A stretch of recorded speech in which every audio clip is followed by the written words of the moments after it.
अस्सलामुअलैकुम, आप देख रहे हैं अब तक न्यूज़ और मैं हूं सनिया मलिक। सबसे पहले अब तक हेडलाइंस। खौफनाक गलती पर भारत की सिर्फ वजाहतें कबूल नहीं। भारतीय मिसाइल पाकिस्तान में गिरने पर भारतीय नाज़िमुल उमूर की फिर दफ्तर खारजा तलबी। दफ्तर खारजा का भारत से मुश्तरका इंक्वायरी का मुतालबा। कहा, भारत के तमाम स्ट्रेटेजिक असासों की सिक्योरिटी पर संगीन सवालात उठ गए। संगीन नाअहली पर भारत को जवाब देना होगा।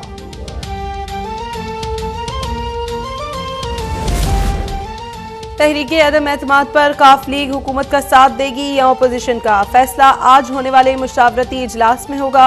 हुकूमती कमेटी की चौधरी परवेज इलाही से मुलाकात की अंदरूनी कहानी सामने आ गई। हुकूमत ने पंजाब की वजारत आला देने के बदले में काफ लीग को पीटीआई में जम होने की तजवीज़ दे दी।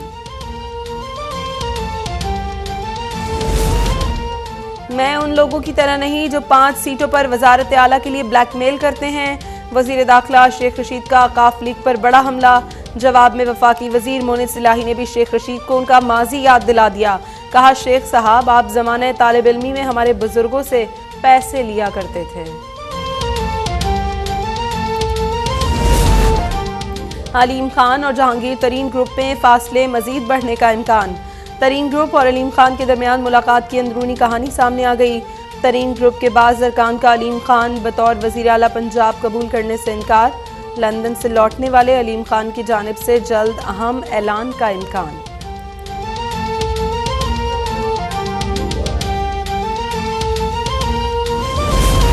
देखते हैं कौन माई का लाल वज़ीर आज़म के खिलाफ वोट देता है।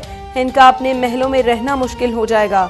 गवर्नर सिंध इमरान इस्माइल की धमकी। वज़ीर ख़ारजा शाह महमूद कुरैशी ने कहा, अलीम और तरीन ग्रुप की कोई अहमियत नहीं।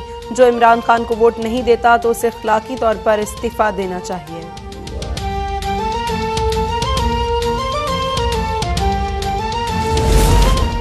ऐसी हुकूमत का क्या फ़ायदा जिसमें अपने ही अरकान को धमकियां देकर ज़बरदस्ती साथ रखने की नाकाम कोशिशें करनी पड़ें। जहां इत्तेहादियों के सामने घुटने टेकने के बाद भी आप पसपा हो रहे हों। नायब सदर नून लीग मरियम नवाज का तंज। कहा, यह हुकूमत नहीं, जिल्लत है, शर्मिंदगी है।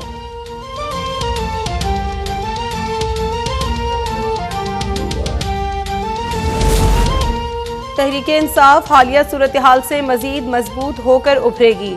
वजीर आजम इमरान खान की पीटीआई अरकान असम्बली को यकीन दहानी। अदम एतमाद से एक दिन कबल इस्लामाबाद में आज़ादी चौक पर जलसे का ऐलान। अरकान असम्बली को तारीखी जलसे की भरपूर तैयारियों के अहकामात।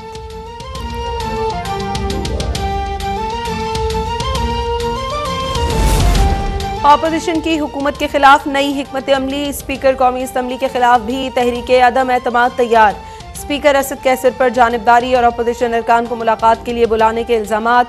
ज़राए के मुताबिक अदम एतमाद जमा हो गई तो असद कैसर इजलास की सदारत नहीं कर पाएंगे।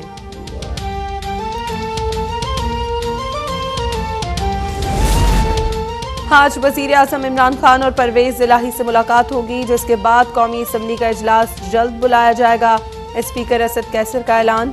दावा किया कि वज़ीर आज़म के खिलाफ अपोजिशन की तहरीके अदम एतमाद में आलमी कुव्वतें मुलव्वस हैं, लेकिन पीटीआई और इत्तेहादी इमरान खान के साथ खड़े हैं।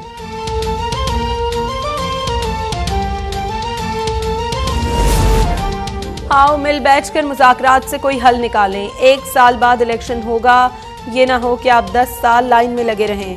वज़ीर दाखिला शेख रशीद का अपोजिशन को मशवरा। वज़ीर इत्तलात फवाद चौधरी ने कहा, अदम एतमाद की तहरीक ने तलखियाँ पैदा कर दी। इतनी तकसीम नहीं होनी चाहिए कि बातचीत मुश्किल हो जाए।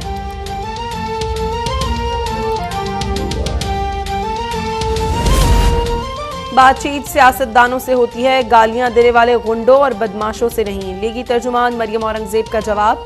कहा, सियासत में गंद और गलाजत इमरान खान ने डाला हुआ है। तहरीके अदम एतमाद के जरिए इस गंदगी और गलाजत को साफ करके मुआशरे में फैले ताफुन को खत्म करेंगे।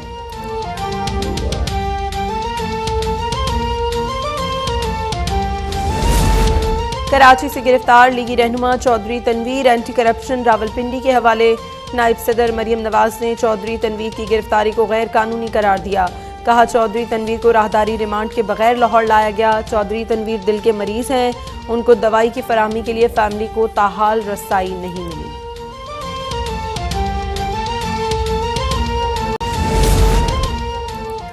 मुल्क में कोरोना वायरस से मजीद 6 अमवात और 571 नए केसेस रिपोर्ट। मुस्बत केसेस की शरह 1.54% रही। हेडलाइंस आपने देख ली। बुलेटिन का आगाज करेंगे। मौजूदा सियासी सूरत हाल में हुकूमत ने बड़ा एक्शन लेते हुए पार्टी से बगावत करने वालों के खिलाफ कानूनी चाराजोई का फैसला कर लिया है। पीटीआई ने इस्लामाबाद में भरपूर ताकत का मुजाहरा करने का फैसला भी किया है। हुकूमत ने पीटीआई में फॉरवर्ड ब्लॉक बनाने, अपोजिशन रहनुमाओं से मिलने वालों के खिलाफ कानूनी चाराजोई का फैसला किया है। ज़राए ने बताया है कि वज़ीर आज़म इमरान खान मुतमईन हैं कि तहरीके अदम एतमाद में अपोजिशन को शिकस्त का सामना करना पड़ेगा। ज़राए ने यह भी बताया है कि वज़ीर आज़म ने अपोजिशन को हुकूमत की ताकत दिखाने के लिए खिलाड़ियों को इस्लामाबाद में बड़े जलसे का टास्क दे दिया है। वज़ीर आज़म के अरकान असम्बली से मुलाकातों में हतमी प्रोग्राम तरतीब दे दिया गया है।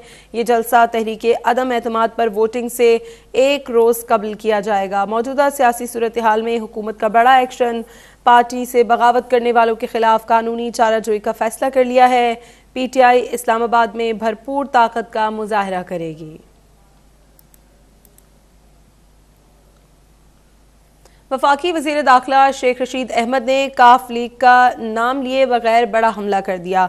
कहा, मैं उन लोगों की तरह नहीं जो 5-5 सीटों पर वजारत आला के लिए ब्लैकमेल करते हैं। वफाकी वज़ीर ने कहा, वोटों की खरीदो फरोख्त उरूज पर है, अपोजिशन हुकूमत को ब्लैकमेल कर रही है। कोयटा से शहजाद मुमताज की रिपोर्ट।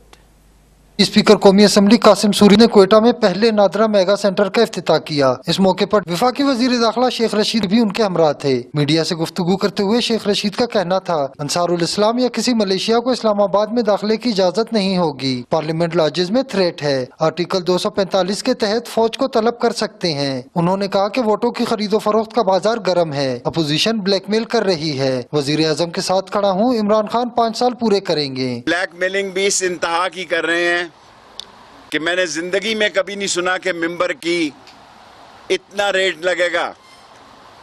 ये करोड़ों में लगाएं या जितनी मर्जी पैसे लगाएं, इंशाअल्लाह ताला इमरान खान ये 5 साल पूरे करेगा। शेख रशीद अहमद ने कहा कि चाहते हैं मामला खुश असलूबी से हल हो, अपोजिशन जो भी करे शिकस्त से फाश होगी। अल्लाह मेरे को मंजूर हुआ, ये शिकस्त फाश खाएंगे और मेरी दुआ है और मेरी ख्वाहिश है कि खुश असलूबी से ये मसला तय पा जाए, कोई ऐसा हादसा ना हो जाए। शेख रशीद का मजीद कहना था कि बलूचिस्तान अवामी पार्टी डंके की चोट पर इमरान खान के साथ खड़ी है। कैमरामैन मुनीर अहमद के साथ शहजाद मुमताज, कोयटा। अब तक वज़ीर मोनिस इलाही ने वज़ीर दाखिला शेख रशीद के बयान पर रद्द-ए-अमल में कहा है कि मैं शेख साहब की बहुत इज्जत करता हूँ, लेकिन शेख रशीद ये भूल रहे हैं कि इसी जमात के लीडरान के बुजुर्गों से जनाब अपनी स्टूडेंट लाइफ में पैसे लिया करते थे।